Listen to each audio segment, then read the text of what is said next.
Well, since the Dream of Zombies Chronicles 2 is officially dead, I need something else to latch onto that has basically no chance of happening whatsoever. This is probably some high quality copium and really wishful thinking, but today we're going to act like Microsoft did approve a standalone Call of Duty Zombies game. What does it need to be successful and get people who aren't hardcore fans to want to buy it and join our community? 2,000 likes on this video would be incredible, and tell me how you would make your own standalone Zombies game in the comments, but anyway, let's begin. First things first, there would in a perfect world still be new Zombies content in the mainline Call of Duty games, but it would consist of a launch map and maybe 1 or 2 DLC maps throughout the year. Those are there to fulfill content needs in those games and provides enough to keep players from being entirely outraged because they dared to not buy a separate side game, which is understandable. This also means that in our standalone title, we will be splitting away from the Dark Aether universe. That universe is already established in those mainline games and has enough of its story already told that it's really worth finishing. So with that said, in our spin-off simply titled Call of Duty Zombies, we will be doing a Lost Chapters version of the Aether storyline. Now look, I do understand that there is hurdles here. Tom Kane, who does Takeya's voice acting, can no longer do it because of a stroke, and technically we already finished the story. That shouldn't stop us though, because in the decade plus of Aether storytelling, there were enough stories that got teased but never really fleshed out that would turn into incredible amounts of fun in a standalone game. We could have maps in locations like Atlantis, Egypt, the Empty World universe, Dimension 2210, and countless other side stories that can be told for us to explore and finally flesh out the multiverse a little bit. Star Wars is an example that did this to amazing effect and really showed that just because you know the ending doesn't mean the story isn't worth reading. What is worth reading is a segue to our sponsor, Raid Shadow Legends. Raid just celebrated their 3rd anniversary as one of the top RPG games out there, and I want to show you my 3 favorite places to play Raid. On the treadmill while trying to get in shape, in the shower to wash off the gamer stink,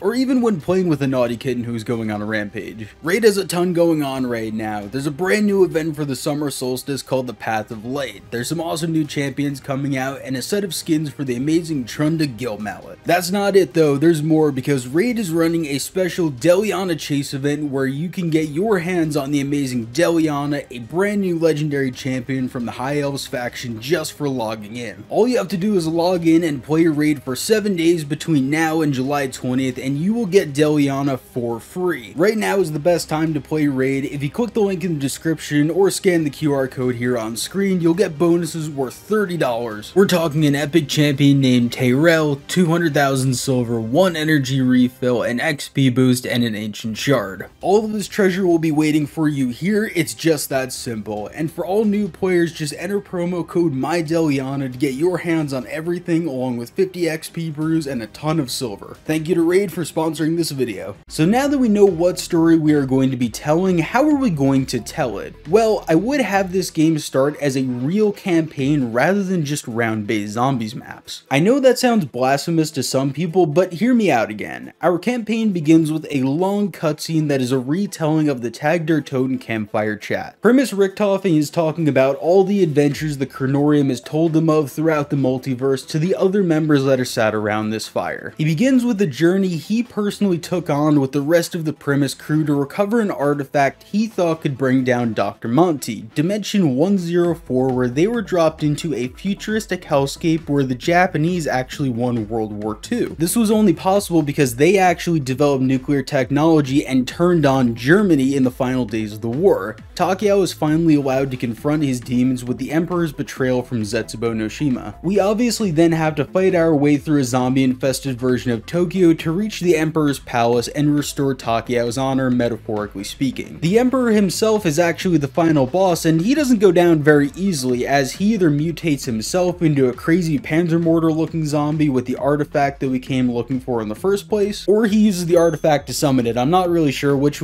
either one works really well to be honest with you, but once the Emperor is defeated, the artifact turns to dust in Richtofen's hand, but Takeo is at peace because his honor has finally been restored. We then get another cutscene where it cuts back to the campfire and the Ultimus crew is basically just calling bullshit. That would never actually happen. You guys never did there and did that. So I think that style is actually really quite good. You get a cutscene, you do some stuff, it tells a story, and then you get another cutscene, and it really progresses everything along just like a normal game. But the little twist here is that once each mission is complete, we unlock a survival-based map from the previous level that is fitted with everything that we need to play zombies how we've always known. We also get to unlock 2 legacy maps of our choosing from a list of 12. The one thing that I heard a lot on Twitter when I asked about this whole thing was that everyone wanted all the zombies maps back, but that just isn't possible. There are like 45 total Treyarch Zombies maps now, and those alone would take up 250 gigs of space on your PS5, so yeah, we're just gonna keep it to 12 for now. And of those 12 maps, we are going to be having Nocturne Toten, Chino Numa, Kino der Toten, Moon, Transit, Transit Director's Cut, Buried, Origins, The Giant, Shadows of Evil, Der Eisendrache, and Gorod Krovi. I also do understand that some of these don't really fit into Zombies canon anymore because of later storytelling, but we do still need to sell copies of this game, and a list like that for fucking certain is gonna get people buying it. All of these maps would also ideally come in their original forms as well, sort of like a Halo Master Chief Collection style where each game's maps will look and feel like they did in the originals. I'm not sure how actually possible that is from a gameplay perspective, but we could damn well hope for it. And here's the interesting one, Transit is also in there twice because Treyarch has been getting told for a decade how bad Transit is, so I think them getting a chance to make Transit the way they wanted to before it all had to be stripped away for console limitations would be amazing. But before I get sidetracked, let's go back to the campaign, and as you might have picked up on with the first mission we talked about, we're basically running back Black Ops 3 storytelling while fleshing them out as people a little bit more. Takiao gets to go through his home country and talk about the complicated political landscape with him, you know, discussing his life and his family and everything like that as the mission progresses. So from here on out, that's going to be our goal. 6 total missions in this game, each with a purpose to bring the Primus crew to life a little bit more as people until they ultimately meet their final story, closing the literal and metaphorical book on their chapter as they take drinks from their poison cups one more time before Nikolai does what needs to be done, and that Richtofen never could do himself. I think this way we really get to connect with our characters that we had known and really got to love for so long, but it doesn't really alter the storyline all that much. This way, we're not necessarily rewriting the Aether storyline's ending, it's more or less just being fleshed out and the lost chapters of their stories are finally being told. But back to talking about the broader game itself, a few months after launch, we're given access to map editors on console, which effectively allows people to create custom maps on their consoles. And especially with recent news that this feature is actually coming to Modern Warfare 2, this doesn't really seem like that big of a deal, and I feel like that's something that could be included on Zombies maps in the future. There's also going to be a community workshop area where Treyarch can approve the most played custom maps from PC to be ported for consoles at a small cost of like $1 or $2 each. The revenue generated will be shared between the map makers and Treyarch themselves. I think that that's a nice little happy medium, to be honest with you.